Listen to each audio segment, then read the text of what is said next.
Hello everyone. बेटा कल आपने कॉन्सिक्वेंसेस ऑफ एक्सेस डिमांड यानी कि एक्सेस एडी के बारे में पढ़ा और इन्फ्लेशनरी और डिफ्लेशनरी गैप भी आपने देखा, उनके बीच डिफरेंस भी आपने देखा। तो आज हम नया कॉन्सेप्ट देखने जा रहे हैं जो कि एक बहुत बड़े इकोनॉमिस्ट हैं, जॉन मेनर्ड कीन्स। और स्पेशली इन्होंने क्या किया, जो सेकेंड वर्ल्ड वॉर था और जब great depression of the world हुआ उसके दौरान इन्होंने बहुत बड़ा रोल प्ले किया, कई सारी थियरीज दी। तो आज जान लेते हैं ये क्या कहना चाह रहे हैं और इन्होंने क्या थियरी दी। अब यहाँ पर क्वेश्चन एक ये है, अकॉर्डिंग टू कीन्स या केन्स भी आप बोल सकते हो, price level rises only after full employment. मतलब कीन्स ये कह रहा है कि जो कीमत बढ़ती है या जनरल प्राइस लेवल जो बढ़ता है वो सिर्फ फुल एम्प्लॉयमेंट के बाद ही बढ़ता है। ऐसा क्यों?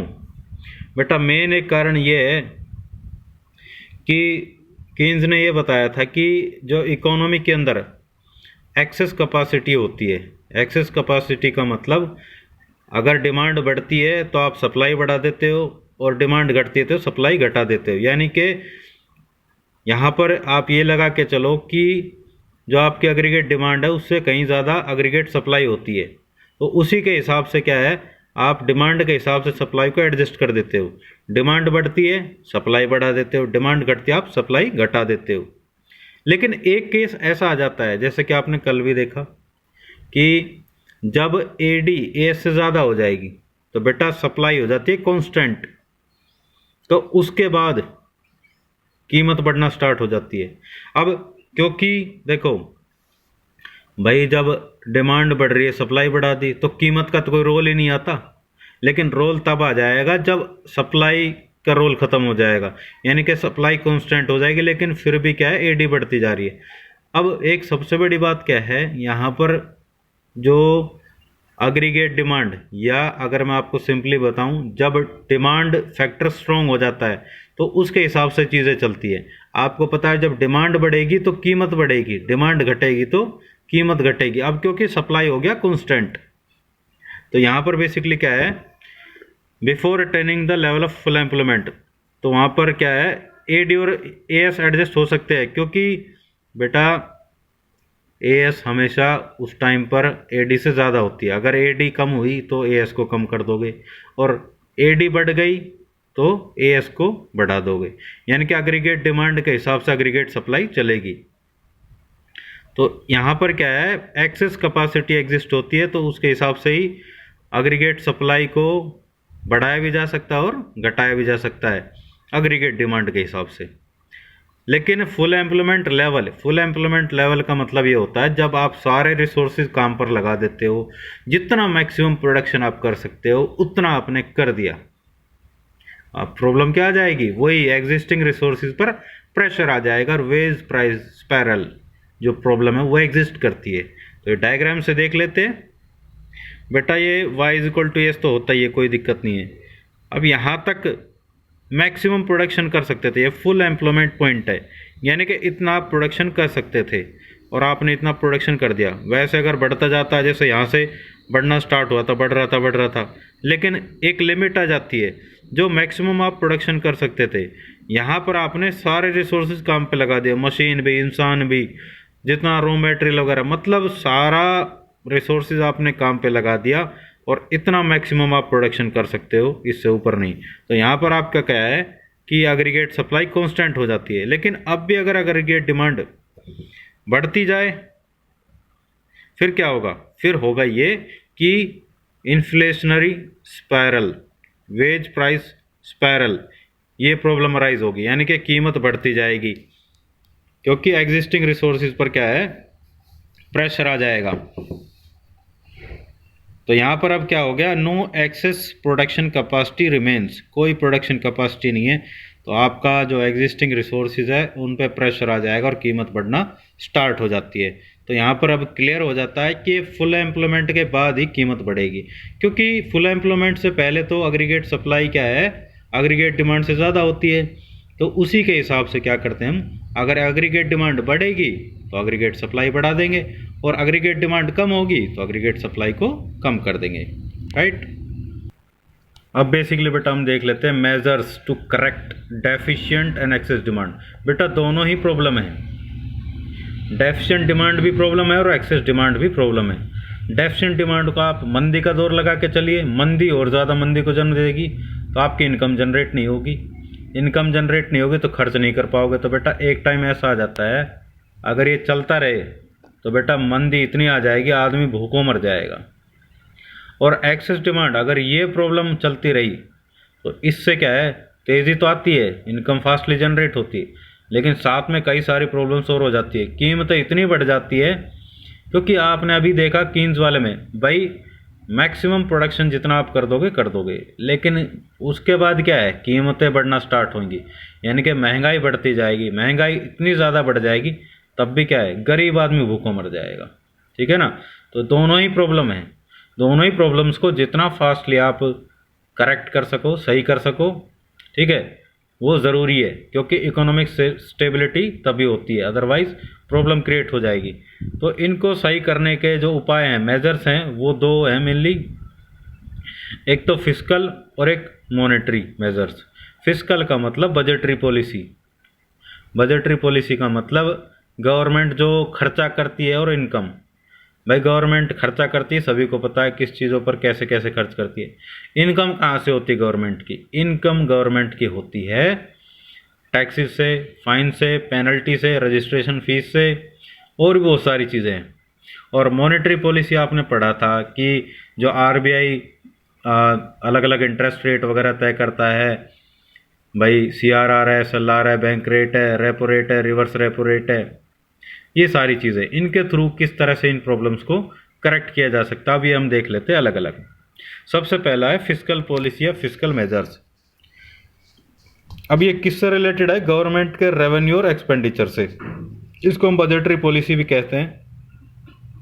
अब ब्रीफली आपको बता देता हूँ। For correcting excess demand, excess demand का मतलब होता है तेज़ी का दौर, यानी कि पब्लिक के पास पैसा ज़्यादा है। बेटा पब्लिक के पास पैसा ज़्यादा होता है तभी वो ज़्यादा खर्च करेंगे, ज़्यादा खर्च करेंगे तो डिमांड ज़्यादा बढ़ेगी, डिमांड ज़्यादा बढ़ेगी तो कीमत बढ़ेगी, ठीक है।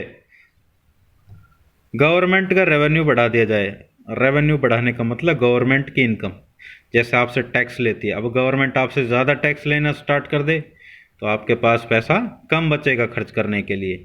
उसके बाद क्या होगा, बेसिकली आप कम खर्च कर पाओगे तो कम डिमांड होगी, कम डिमांड होगी तो डाउन आ जाएगा, तो कीमत भी डाउन आ जाएगी, तो एक्सेस डिमांड डाउन आ जाएगी। और अगर एक्सपेंडिचर की बात करूं, गवर्नमेंट एक्सपेंडिचर करती है, गवर्नमेंट के खर्च करने से क्या है, इनकम ज़्यादा बेटा जनरेट होती है, तो उससे एक्सेस डिमांड और बढ़ती है। लेकिन हमें क्या करना है, इसको सही करना है, तो एक्सपेंडिचर गवर्नमेंट घटा देगी। भाई जैसे स्कूल बना रही है, कॉलेज बना रही है, रोड बना रही है, डैम्स बना रही है, तो पब्लिक के पास तो इनकम आएगी ना जो काम करते हैं। अब गवर्नमेंट खर्चा ही नहीं करेगी इन चीज़ों पे तो पब्लिक की इनकम कहाँ से जनरेट होगी, तो इनकम जनरेट नहीं होगी तो खर्च नहीं कर पाएंगे, तो डिमांड डाउन हो जाएगी। दूसरा हम बात कर लेते हैं फॉर करेक्टिंग डेफिशिएंट डिमांड। अब बेटा डेफिशिएंट डिमांड है, पहले ही मंदी का दौर है, गवर्नमेंट क्या करेगी, टैक्स रेट्स घटा देगी, ठीक है, अपने इनकम के सोर्सेज घटा देगी, मतलब आपसे पैसा नहीं लेगी, यानी कि आपके पास पैसा ज़्यादा बचेगा खर्च करने के लिए, तो ज़्यादा खर्च करोगे तो उससे क्या है, डेफिशिएंट डिमांड की प्रॉब्लम सही हो जाएगी। एक्सपेंडिचर करेगी गवर्नमेंट तो क्या है बेटा, पब्लिक की इनकम जनरेट होगी, इनकम जनरेट होगी तो फिर वो क्या है, खर्च करेंगे तो डिमांड बढ़ेगी, तो इससे डेफिशिएंट डिमांड की प्रॉब्लम सॉल्व हो जाएगी। अब बेटा हम देख लेते हैं components of fiscal policy and the way these are used। मतलब फिस्कल पॉलिसी या बजटरी पॉलिसी के क्या क्या कंपोनेंट्स हैं और किस तरीके से इनको इस्तेमाल किया जाता है, जो प्रॉब्लम्स है डेफिशिएंट डिमांड और एक्सेस डिमांड। सबसे पहला है गवर्नमेंट एक्सपेंडिचर। ये बेटा एक इंजेक्शन का काम करता है सर्कुलर फ्लो में। एक चीज़ याद रखना कि जब भी मंदी का दौर होता है या तेजी का दौर होता है तो गवर्नमेंट का ही रोल होता है। अगर मंदी का दौर है तो गवर्नमेंट एक्सपेंडिचर ज़्यादा करेगी तो उससे इनकम जनरेट होगी। तो मंदी से क्या है, वो तेजी की तरफ। मंदी का मतलब पब्लिक की इनकम जनरेट नहीं हो रही है या कम जनरेट हो रही है। तो ज़्यादा करने के लिए क्या करते हैं, बेसिकली गवर्नमेंट खर्चा करेगी। गवर्नमेंट खर्च करेगी तो उससे क्या है, इनकम जनरेट होना स्टार्ट हो जाएगी। तेज़ी का दौर है तो भी गवर्नमेंट रोल प्ले करेगी, यानी कि महंगाई भी बढ़ रही है, इनकम ज़्यादा जनरेट हो रही है, तो गवर्नमेंट क्या है, एक्सपेंडिचर कम करेगी, रेवेन्यू ज़्यादा, यानी कि पब्लिक से टैक्स वगैरह ज़्यादा लेगी तो उनके पास पैसा कम बचेगा। और गवर्नमेंट एक्सपेंडिचर कम करेगी तो इनकम कम जनरेट होगी। तो इस तरह से ये प्रॉब्लम सोल्व हो जाती है।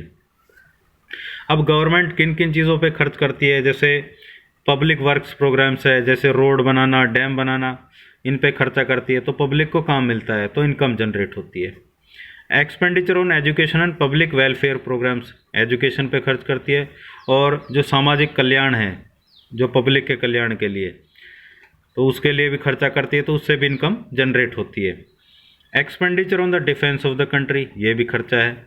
And the maintenance of law and order, भाई देश में कानून व्यवस्था वगैरह इनको मेंटेन करने के लिए गवर्नमेंट खर्चा करती है, जैसे पुलिस वगैरह है, ठीक है, जजेज हैं, लॉयर्स हैं, इन सब पे भी खर्चा होता है। Expenditure on various types of subsidies to producers, जो प्रोड्यूसर्स होते हैं बेटा उनको भी गवर्नमेंट सब्सिडी देती है। जैसे हमें एलपीजी पर सब्सिडी मिलती है, इसी तरह से प्रोड्यूसर्स जो कि मैन्युफैक्चरिंग यूनिट्स हैं, जैसे आज की अगर मैं बात करूं, अभी जैसे 2020 चल रहा है, कोविड-19 की प्रॉब्लम है, तो अभी रिसेंटली मोदी जी ने एक बहुत बड़ा पैकेज की घोषणा की थी, ठीक है। तो उसमें बेसिकली क्या है, जो ये स्मॉल स्केल इंडस्ट्रीज़ है इनको फ़ायदा पहुंचेगा। तो उसमें क्या है, उनको सब्सिडी दी जाएगी। भाई जैसे मान लो एक बिज़नेस को सेटअप करने में या एक प्रोजेक्ट को स्टार्ट करने में 20 लाख का खर्चा आ रहा है, अब गवर्नमेंट क्या देती है, भाई 50% आप देंगे, 50% मैं, यानी कि 10 लाख तो जो बिज़नेस स्टार्ट करने जा रहा है वो देगा और 10 लाख गवर्नमेंट। तो इससे क्या है, बहुत ज़्यादा हेल्प होगी। अब यहाँ पर for correcting excess demand, expenditure को कम कर दिया जाएगा। एक्सपेंडिचर कम होगा तो पब्लिक की इनकम कम जनरेट होगी, क्योंकि आप जानते हो एक का खर्चा दूसरे की इनकम होती है। तो गवर्नमेंट खर्च नहीं करेगी तो आपकी इनकम कहाँ से जनरेट होगी। For correcting deficient demand, expenditure बढ़ा दिया जाएगा क्योंकि इनकम जनरेट होगी, राइट। उसके बाद है टैक्सेस। टैक्सेस क्या है, जो कंपलसरी पेमेंट है गवर्नमेंट को हाउस होल्ड्स के द्वारा, या प्रोड्यूसर्स भी इसको पे करते हैं। अब एक्सेस डिमांड है तो बेटा इसका मतलब पब्लिक के पास पैसा ज़्यादा है, टैक्स ज़्यादा बढ़ा दोगे तो उनके पास पैसा कम बचेगा और ये प्रॉब्लम सोल्व हो जाएगी। डेफिशिएंट डिमांड है तो पहले ही पैसों की कमी पड़ रही है, तो टैक्सेस आप घटा दोगे तो उनके पास पैसा कुछ ज़्यादा बच जाएगा, तो उससे क्या है, खर्च ज़्यादा करेंगे तो डेफिशिएंट डिमांड की प्रॉब्लम ठीक हो जाएगी। फिर है पब्लिक बोरोइंग और पब्लिक डेब्ट, यानी कि पब्लिक से पैसा लिया जाता है, ठीक है, किसकी फॉर्म में, डिपॉजिट्स की फॉर्म में। इनडायरेक्टली लेती है गवर्नमेंट, डायरेक्टली नहीं, इनडायरेक्टली, कमर्शियल बैंक्स के थ्रू या और भी बहुत सारे वेज हैं, तो बोरेंगे। अब इसमें हम देखते हैं किस तरह से वो सही करती है। भाई अगर आपको एक्सेस डिमांड की प्रॉब्लम ठीक करनी है, यानी कि पब्लिक के पास पैसा ज़्यादा है, पब्लिक से पैसा ले लिया, उनको इंटरेस्ट ज़्यादा मिलेगा तो वो आपको उधार दे देंगे, उनके पास पैसा कम बचेगा खर्च करने के लिए, तो एक्सेस डिमांड की प्रॉब्लम ठीक हो जाएगी। फिर उसके बाद है फॉर करेक्टिंग डेफिशिएंट डिमांड। अब पहले ही पैसा कम है तो पब्लिक बोरोइंग कम कर दो, तो पब्लिक के पास पैसा ज़्यादा बचेगा और ज़्यादा खर्च करेंगे तो डेफिशिएंट डिमांड की प्रॉब्लम ठीक हो जाएगी। फिर उसके बाद है borrowing from RBI, central bank से। बेटा गवर्नमेंट जो है आरबीआई से भी पैसे उधार लेती है, और जनरली क्या है, जो इकोनॉमी में खर्च करने के लिए। अब किस तरह से इसको देखते हैं, यूज़ करते हैं, वो जो एक्सेस डिमांड है उसको करेक्ट करने के लिए क्या करेंगे, बोरोइंग फ्रॉम आरबीआई, उसको डाउन कर देंगे, क्योंकि खर्चा कम करना है, क्योंकि पहले एक्सेस डिमांड है और गवर्नमेंट ने खर्चा और कर दिया तो बेटा ये और बढ़ जाएगी, यानी कि कीमत और बढ़ेगी, प्राइस लेवल और बढ़ेगा, महंगाई और बढ़ेगी, तो ये डाउन करना पड़ेगा, तो मतलब गवर्नमेंट कम खर्च करेगी। फिर for correcting deficient demand. Deficient demand को करेक्ट करने के लिए क्या है कि बोरोइंग बढ़ानी पड़ेगी, क्योंकि पहले पब्लिक के पास पैसा कम है, इनकम कम जनरेट हो रही है, तो गवर्नमेंट आरबीआई से उधार लेकर और इकोनॉमी में खर्च करेगी, तो उससे इनकम ज़्यादा जनरेट होगी। तो बेटा आज के लिए इतना ही बहुत है, और एक कॉन्सेप्ट और रह रहा है लास्ट का, उसको हम लास्ट वीडियो में बनाएंगे। Okay bye, take care.